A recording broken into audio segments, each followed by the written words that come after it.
පාටකුරුල්ලෝ ටෙලිනාට්‍යයත් එක්ක එකතු වෙලා ඉන්න ඔයාලව හුඟක් ආදරයෙන් ටෙලිසෝන් YouTube නාලිකාවට පිළිගන්නවා. ඔන්න යාළුවනේ මම ඔයාලට වීඩියෝ එකක් අරගෙන ආවා මේ කතාවෙන්. ඇත්තටම ඔයා දන්නවනේ නිම්නාවි මේ වෙද්දි ඔෆිස් එකට එන්නේ ඇයි කියලා. නිම්නාවි ඔෆිස් එකට එන්න හේතුව තමයි ෆොන්සේකා මහත්තයාගේ ඉල්ලීම. ඒ වගේම තමයි නිම්නාවි කරපු වැඩ ටිකේ ඉතුරු ටික දකින්න. ඔන්න ඉතින් මේ වෙලාවේ නිම්නාමිගේ උදව්වක් ඕන වෙන වෙලාවක්.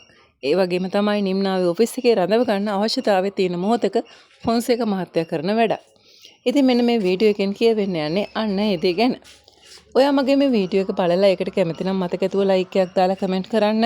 channel එක subscribe කරලා නැතුව නම් මගේ වීඩියෝ බලන්නේ මතක ඇතුව channel එක subscribe කරලාම වීඩියෝ එක බලන්න එකතු වෙන්න කියලා හුඟක් ආදරෙන් මම ඔයාගෙන් ඉල්ලනවා. යාළුවනේ නිම්නාවි කියන්නේ මේ වෙද්දි කෙවින් එක හුඟක් තරහින් ඉන්න කෙනෙක්. මොකද භාවනා ඇවිල්ලා හුඟක් දේවල් කියලා නිම්නාවිගේ හිත තවත් රේතුවනේ. ඔය මොහොතේ තමයි නිම්නාවි ඔෆිස් එකේ වැඩට එන්නේ. ඉතින් නිම්නාවි ඔෆිස් එකේ වැඩට ඇවිල්ලා ඉන්න වෙලාවේ ෆොන්සේකා මහත්තයාගෙන් පණිවිඩයක් එවනවා. ඉතින් මේ වෙලාවේ නිම්නාවි ෆොන්සේකා මහත්තයා ගාවට ගිහිල්ලා මේ බාර දුන්නු වැඩේ බාර ගන්න කැමැත්තක් දක්වන එකක් නැහැ මුලින්ම. මොකද ඒකට හේතුව නිම්නාවි අස් වෙන්න බලාගෙන ඉන්නේ. හැබැයි ඉතින් අවසානයේදී ෆොන්සේකා මහත්තයා කොහොම හරි මේ ප්‍රොජෙක්ට් එක නිම්නාවිටම බාර දෙනවා. මොකද මේ වෙලාවේ නිම්නාවිට ඔෆිස් එක දියුණු කරනවා ඇරෙන්න මෙතනින් එළියට බහලා යන්න හිතක් දෙන්නේ නැහැ.